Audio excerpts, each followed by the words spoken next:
Hey salut, ici Chaton Sauvage. Alors aujourd'hui on se retrouve pour une vidéo un petit peu particulière puisque c'est une vidéo qui concerne l'administratif et plus particulièrement les papiers concernant la MDPH. Donc la MDPH c'est la Maison départementale des personnes handicapées. La MDPH s'occupe de tout ce qui concerne les demandes pour les personnes handicapées. Donc que ce soit des allocations, des aides pour aménager son logement, son véhicule ou son poste de travail par exemple. Et quand on est une personne en situation de handicap, ce qui est mon cas avec ma taille, et bien régulièrement on doit renouveler nos demandes par rapport à nos besoins. Et donc lorsque l'on renouvelle notre demande, on doit remplir un dossier comme celui-ci donc, que je suis allée faire imprimer. Et dans ce dossier, en fait, on remplit les raisons pour lesquelles on fait cette demande. Alors le renouvellement, il est nécessaire si l'on souhaite avoir les mêmes droits et qu'il reste inchangé ou qu'en tout cas il soit étudié et qu'il y ait une amélioration ou ce genre de choses. Donc moi c'est mon cas puisque mon handicap n'évolue pas, il n'y a pas de changement. Je ne vais pas prendre 30 centimètres d'un coup, donc mon handicap ne change pas. Cependant je dois renouveler mon dossier tous les 4 ans. Donc voilà, je vous emmène avec moi pour ces démarches-là, pour vous expliquer un petit peu ce que je fais. C'est une sorte de... Ça va être une sorte de vlog un peu, et puis on va voir ce que ça donne. Selon moi, la toute première chose à faire pour remplir ce dossier, c'est de prendre rendez-vous chez son médecin traitant parce que les délais peuvent être assez longs, surtout si vous habitez dans des déserts médicaux, parce qu'en fait, il faut un certificat médical. Donc, c'est un certificat comme celui-ci, il contient 8 pages qu'il faut donc faire remplir par son médecin traitant. Donc voilà, c'est pas le truc qu'on fait à l'arrache et à la dernière minute. D'autant plus qu'il faut qu'il ait une validité de moins de 6 mois au moment où vous envoyez votre dossier. Donc voilà, il faut prendre ça en compte au niveau des démarches. Donc moi, là, au moment où je filme cette vidéo, j'ai rendez-vous cet après-midi avec ma doctoresse pour le faire remplir, en sachant que j'ai appelé pour prendre rendez-vous il y a environ une dizaine de jours. Donc voilà, le délai n'était pas trop long, mais je sais que chez certains médecins, ça peut être assez long. Donc vraiment, le premier truc à faire, c'est appeler pour être sûr d'avoir un rendez-vous. Alors la deuxième chose à faire, c'est de se munir du dossier à remplir.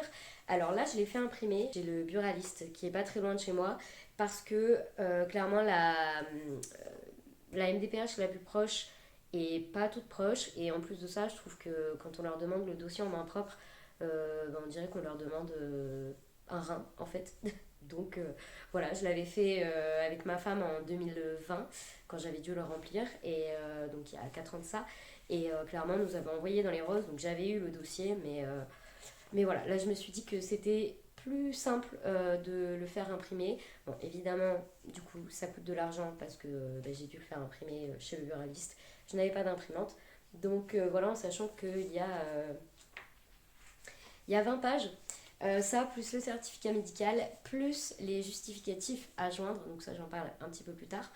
Donc voilà, c'est un gros dossier. Alors moi, le truc qui m'embête par rapport à ce dossier, c'est que on est obligé de fournir l'intégralité du dossier. Et pour autant, moi, je ne remplis pas toutes les cases. Personne ne remplit toutes les cases de toute manière, puisque selon les catégories, donc c'est des catégories par ordre alphabétique, ça va de A à E, je crois. Il y a des catégories pour les mineurs, par exemple. Il y a des catégories quand on est étudiant, ou quand on est travailleur, ou quand au contraire on ne travaille pas. Donc il y a plein de catégories et en fait il faut fournir tout le dossier. Enfin en tout cas moi c'est comme ça que j'avais vu le truc. Donc voilà, je fais tout imprimer. Donc, ça va être un truc énorme mais bon c'est pas grave, c'est pour renouveler mes droits donc c'est important de le faire. Alors, au niveau des justificatifs, donc il faut un justificatif de domicile. Donc là, moi, généralement, je donne une facture de téléphone ou de box internet. Elle est également imprimée. Il faut aussi fournir une preuve de son identité. Donc pour le coup, moi, c'est la carte d'identité que j'ai fait imprimer également. Ensuite, il faut un certificat médical, donc celui que je vous ai montré tout à l'heure, de moins de 6 mois. Ça, c'est super important pour eux pour pouvoir étudier le dossier. Et après, il y a des choses qui sont facultatives. Alors moi, je rajoute le courrier d'une spécialiste qui me suit. Alors avant, j'envoyais tous les courriers des spécialistes qui me suivaient, mais aujourd'hui, il y en a une. Donc voilà, et en fait, elle fait le compte-rendu de toute l'année. Donc par rapport au traitement que j'ai, à mon état de santé général, etc. Donc c'est un gros bilan en fait de mon état de santé et donc je le fournis en même temps que le certificat médical. C'est facultatif mais je trouve que quand, comme moi, on a une ALD, donc une affection longue durée ou une maladie chronique, donc dans mon cas la sinusite depuis 4 ans, je trouve que c'est important de le mentionner parce que c'est des choses qui, en plus du handicap général, c'est des choses qui nous handicapent au quotidien. Donc voilà, c'est important de mettre ce genre de choses. Voilà, donc ça c'est au niveau des justificatifs. Donc moi j'ai tout imprimé ou photocopié pour pouvoir mettre ces documents dans mon dossier. Donc là je vais aller à mon rendez-vous médical et ensuite je commencerai à remplir le dossier. Bon bah voilà, je me rends au rendez-vous médical pour remplir le certificat. Et puis après on se retrouve chez moi pour que je remplisse la suite du dossier. A tout de suite. Bon, je viens de rentrer du rendez-vous médical. Je suis trop contente. J'ai vraiment la meilleure doctoresse au monde. Déjà, elle était trop contente que je vienne pour ça et pas parce que j'étais malade. Enfin, oui, c'est humain. Ça s'appelle l'empathie. Mais quand je lui ai dit que j'étais pas malade, elle m'a dit oh, tant mieux, je suis contente et tout. Donc, trop bien. Et du coup, voilà, elle m'a rempli le certificat. En plus, elle se souvenait des trucs qu'elle avait marqués il y a 4 ans de ça. Donc, j'étais très surprise qu'elle s'en souvienne. Parce que il s'est passé 4 ans et que entre temps, elle a quand même beaucoup de patients et de patientes. Donc, voilà, il est rempli, je suis trop contente. Là, je vais remplir le dossier. Je suis trop contente parce que ça veut dire que mon dossier est prêt. Et enfin, presque, en tout cas, j'ai le plus important, c'est-à-dire le certificat. Et je vais pouvoir remplir ça. Et puis, je pense pas poster ça aujourd'hui parce que la poste est fermée. Mais mon but, c'est d'aller poster ça demain matin. Je pense que je vais le poster en recommandé pour ne pas perdre la trace du dossier. Et donc, voilà, je suis trop contente, c'est parti.